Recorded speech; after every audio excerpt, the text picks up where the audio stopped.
चिड़ावा नगर पालिका मंडल की बैठक पालिका सभागार में हुई। पालिका अध्यक्ष सुमित्रा सैनी ने बजट बैठक की अध्यक्षता की। बैठक में वर्ष 2024-25 का बजट ईओ रोहित मिल ने पेश किया। उन्होंने बताया 153 करोड़ 50 लाख 82 हजार रुपए का बजट पेश किया है और इस बजट में साफ सफाई, रोशनी व्यवस्था, स्ट्रीट लाइटों में वृद्धि, सड़कों नालों के निर्माण, शहर में मुख्य बाजारों में नवीन शौचालय के निर्माण सहित मूलभूत सुविधाओं पर फोकस किया गया है। बजट में नगरपालिका क्षेत्र में 2 और पार्क बनाने, ओपन जिम के लिए 1 करोड़ का बजट प्रावधान रखा गया है। खेलों को प्रोत्साहन देने के लिए मिनी इंडोर स्टेडियम के निर्माण के साथ ही 50 लाख का बजट रखा गया है। शहरी क्षेत्र में ग्रीष्मकालीन खेलकूद प्रतियोगिता के लिए 10 लाख का बजट।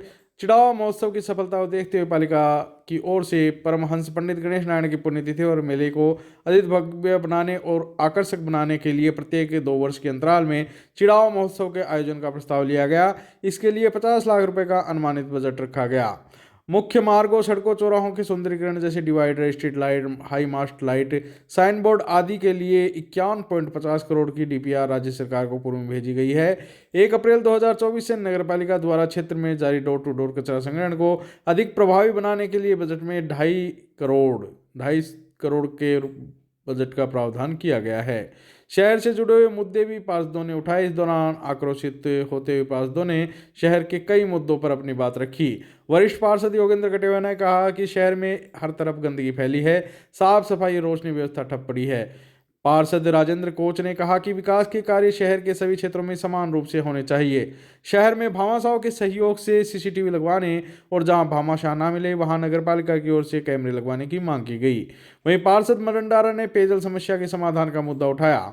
पार्षद निरंजन लाल सैनी, निखिल चौधरी, गंगाधर सैनी, देवेंद्र सैनी, संपत देवी आदि ने भी मुद्दे उठाए। वहीं पार्षद रजनीकांत मान, अंजुम अहमिया, सरिता, मंजीत सिंह, रणधीर, राकेश, शशिकांत, आशा देवी, मोनिका पारिक, सत्यपाल जांगिड़, मुबारक भाटी, रमाकांत आदि पार्षद इस दौरान मौजूद रहे। आज वित्तीय वर्ष 2024-25 के लिए बजट की बैठक थी, जिसमें 153 करोड़ का बजट पारित किया गया। बजट में शहर के विकास के लिए कई प्रावधान किए गए, जिसमें एक महात्मा ज्योति फुले आवास योजना है, उसके विकास के लिए लगभग 20 करोड़ का प्रोविजन किया गया है, जिसको विकसित करके मिलाने की प्रक्रिया की जानी है। और नवीन पार्क विकास के लिए 1 करोड़ रुपये का प्रावधान किया गया है। इसी प्रकार ये बिजली लाइन की वर्दी और मरम्मत के लिए बजट में प्रावधान लिए गए हैं और शहर में इंडोर स्टेडियम के निर्माण के लिए प्रावधान लिया गया है। सड़क, नाली, ऐसे समस्त विकास के जो कार्य हैं उनके प्रोविजन किया गया है। चिड़ावा की चौथी बजट मीटिंग थी।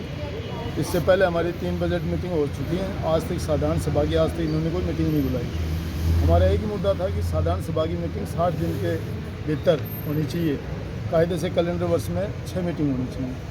आज तक इन्होंने सिर्फ बजट पास करवा लिया, उसके बाद में अपने अपने मन चहेते वार्डों में और विकास करवाया। चिड़ावा के कम से कम 30 वार्ड ऐसे हैं जिनमें आज तक 5 पैसे भी नहीं लगे। उनको विकास से कोई मतलब नहीं है, सिर्फ अपनी दुकानदारी लगा रखी है। पट्टा उद्योग खोल रखा है, उसमें खुला भ्रष्टाचार कर रखा है। कचरे के नाम पे कचरा संग्रहण कर रखा है इन्होंने। आपके उसमें बहिनिया जोड़ में 2.5 करोड़ रुपए का टेंडर लिया था और उसमें मुश्किल से कोई 70-80 लाख रुपए, 90 लाख रुपए खर्च हुए हैं। उसमें 1.5-2 करोड़ रुपये का 1.5 करोड़ रुपये लगभग उसमें हो गया। तो जो कंपनी थी उसे कंपनी के मालिक ने और इन्होंने मिलकर खुला भ्रष्टाचार कर रखा है। आपके वाहन सुधरवाने में झूठे बिल बनवाते हैं, संविदा कर्मी रख रखे हैं, उनसे निजी काम करवाए जा रहे हैं। ट्रैक्टर ड्राइवर दूसरे आदमी रख रखे हैं, उनका झूठा वेतन उठाया जा रहा है। नगर पालिका के पैसे का बहुत दुरुपयोग हो रहा है। हमारा उनसे यही, हमने खुला इनको ये कहा कि आप इसमें सुधार कीजिए, अन्यथा जो है ना, हमारा तो जनता ने चुन के भेजा है। जनता के बीच में अगर जाएंगे तो जवाब तो देना ही पड़ेगा। आपने ईओ साहब को लिखित में कोई शिकायत दी? हाँ, लिखित में शिकायत दी है, मैं आपको भी दे दूंगा उसकी कॉपी। उसमें विभिन्न मुद्दे हैं हमारे। किस संबंध में आपने शिकायत की है? उसमें जितने जैसे कर्मचारी, एक तो हमारा जो जमादार है उसके जगह उन्होंने एक ट्रक ड्राइवर को रख रखा है, जबकि ऑलरेडी वो पोस्ट पे काम कर रहा है। यदि वो नहीं होता था कि इस पोस्ट पे उसका आदमी रख लेते हैं, लेकिन सिर्फ इसलिए कि वो पूरी मॉनिटरिंग करे। सफाई ठेके में अनेक मतलब खुला भ्रष्टाचार है। सफाई नाम के ऊपर कर्मचारी बुलाते हैं 20-30 और पट्टों उसमें फिर भत्ता उठता ज़्यादा।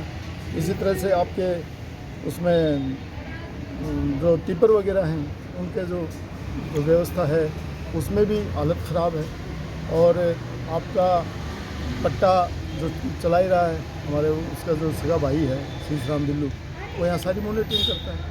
आप उसके किसकी जो पीछे से बैकडोर एंट्री से जो 2 रुपये मिल जाते हैं, जिस व्यक्ति तो की वो आप पट्टे जारी हो जाते हैं। जिस व्यक्ति की आप बात कर रहे हो तो उसका नगर पालिका से क्या संबंध है? कोई संबंध नहीं है, कुछ भी नहीं है। वो नगर पालिका चेयरमैन का भाई है बस, न पार्षद है न कोई कर्मचारी है, लेकिन सारी मॉनिटरिंग वो खुद करता है यहाँ पे। और जो जिन पट्टों के पैसे तय हो जाते हैं वो पट्टे बन जाते हैं, अन्यथा और कोई मतलब इस संबंध में आपने पहले भी किसी से पहले कोई शिकायत की हमने, डीएलबी को भी लिखा है, लेकिन पहले सुनने वाला था कौन? पहले तो इनके पास एक ही बात है साहब, सीएम हाउस से फ़ोन आ गया, सीएम हाउस पे चलती थी नगर पालिका। और पार्षदों को तो इसमें कोई 2 4 5 पार्षद हैं जिनको पता है थोड़ा बहुत, अन्यथा और किसी को पता ही नहीं। वो तो सिर्फ आते हैं, हाथ खड़े करके चले जाते हैं। वो तो जनता उनसे पूछेगी 1.5 साल बाद में। मैं तो चेयरमैन के साथ उन पार्षदों के लिए भी कह रहा हूँ कि उनको सोचना चाहिए कम से कम कि कल वो जनता के दरबार में जाएंगे तो वो क्या जवाब देंगे। जनता उनसे पूछेगी भाई आप लोगों ने 5 साल में किया क्या आखिर। ये जो शिकायत आपने ईओ साहब को दी है क्या अभी? हाँ दी है ना, शिकायत दी है मैंने, आप लोगों को उपलब्ध करवा दूंगा अभी। और इन्होंने बजट मीटिंग में जो बजट रखा है, बजट रख लिया, पास कर लिया, फिर ये पता ही नहीं लगाते इन्होंने कहाँ उसको खर्च करना है कहाँ नहीं करना है। सब आज तक साधारण सभा कोई मीटिंग ही नहीं बुलाई, कोई मतलब ही नहीं। मतलब नगर पालिका को अपनी दुकान बना रखी है इन्होंने। 3 साल में एक भी मीटिंग नहीं हुई साधारण सभा की? मतलब ही नहीं, केवल बजट मीटिंग होती है। बजट मीटिंग होती है, उसके बाद में कोई मतलब ही नहीं है। कोई बोलता है तो उसको धमका देते हैं। मतलब पोपाबाई का राज कर रखा है इन्होंने। नगर पालिका को अपने घर की दुकान बना रखी है कायदे से। इस पर अब नए ईओ आए हैं, सरकार भी बदली है अभी, देखो कुछ न कुछ चेंजिंग होना चाहिए, इनके व्यवहार में भी चेंज होना चाहिए, सब कुछ चेंज होना चाहिए। और जो इन्होंने 90 के ज़मीनों के नियम विरुद्ध 90 की हैं, नियम विरुद्ध पट्टे बनाए इन्होंने, अब उनकी हम कोशिश कर रहे हैं, जाँच करवाएंगे सब। लिखित में आपके पास कुछ आपने दिया शिकायत पहले सब दी कुछ थी? है, हम सारी तैयारी में लगे हुए हैं। इनका हिसाब किताब सब बैठ जाएगा, इन्होंने जो कुछ किया वो सब उगलेंगे ये, और सरकार इनका बढ़िया ढंग से इनका इलाज करेगी। एक सरकार इनको जो इन्होंने नियम विरुद्ध काम किए हैं उसकी सज़ा इनको मिलेगी, उससे बच नहीं सकते, किसी भी सूरत में नहीं बच सकते।